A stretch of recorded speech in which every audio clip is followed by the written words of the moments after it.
Welcome back, everyone. There's no question that I've been asked more often by parents after 23 years in classrooms and thousands of conversations than this one. It's also probably the most often seen on social media when parents are wondering how to teach money to kids. How much pocket money should I give my child? And the honest answer is the amount matters less than you think. What matters almost entirely is what happens to the money after it arrives. But I know you came here for the numbers. So let me give you the numbers. And then let me show you why the structure around the numbers is the part that actually does the work. So here's the practical answer. And I'll be honest about it first. The amount questioned for children between 9 and 12 years old, which is the most common part starting point, the one that tends to produce the best outcomes is $1 per year of age per week. So a 9-year-old receives $9 a week, a 10-year-old, 10. This is a guideline. It's not a rule. The family's financial reality matters. The child's cost of living matters. And what's available locally to spend money on matters as well.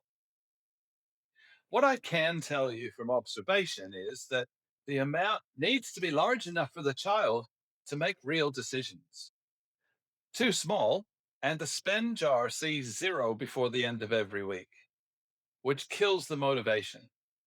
And it needs to be small enough that the consequence of a poor decision is uncomfortable, but not devastating. Somewhere between trivially easy and the stakes are so high it's stressful is the zone where the learning happens. The other consideration is the predictability. An irregular or arbitrary pocket money amount, I'll give you some when I have it, is significantly less educational than a fixed regular amount. The child who receives a consistent, predictable income learns the planning skills that a child dependent on a windfall every now and then does not. So treat it like a salary, not a gift. So, how often? For most families, weekly is the right cadence for children between 8 and 12 years old. And here's why. A week is the smallest unit of time at which a child can make a meaningful savings plan. Daily is too fast. There's no planning required. Monthly is too slow. A 9-year-old's time perception means that the link between this month's allocation and next month's consequence is just too abstract. It doesn't seem real. Weekly pocket money also syncs well with the three-jar system. Every Friday or Saturday, the money arrives, it gets split, the jars get topped up, the savings progress bar gets updated, and the regularity creates the ritual, and the ritual is where the habit forms. You're the guide, help create the habits through ritual. As children move towards secondary school, 13 and above, fortnightly or monthly can work well. And it's a good bridge to the fortnightly and monthly salary structure that they'll encounter as they grow up. But for the ages that this channel's most focused on, weekly. So it's actually the regularity that creates the ritual. And then the ritual is where the habit forms. So, what rules actually work?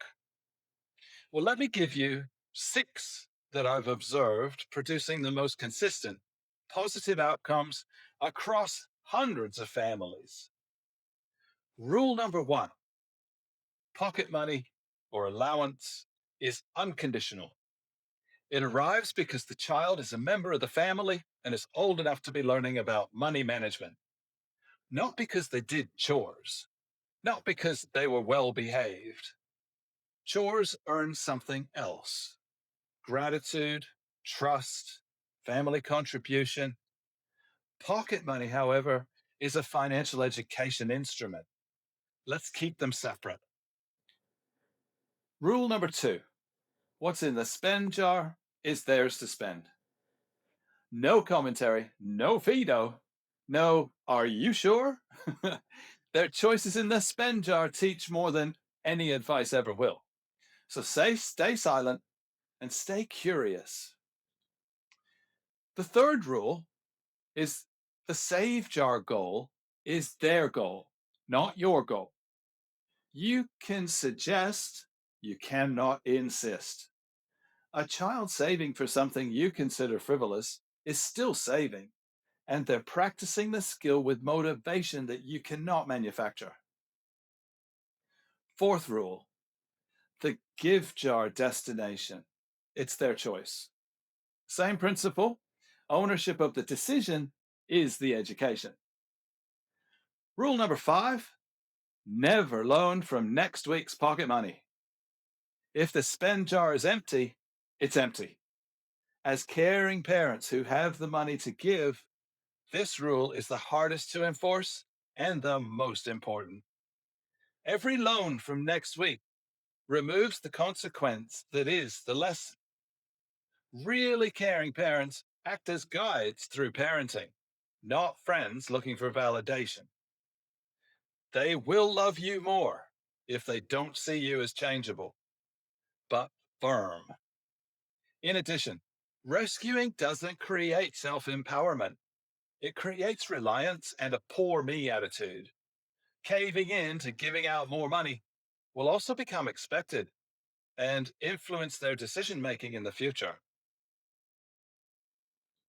Rule 6: review monthly, not weekly.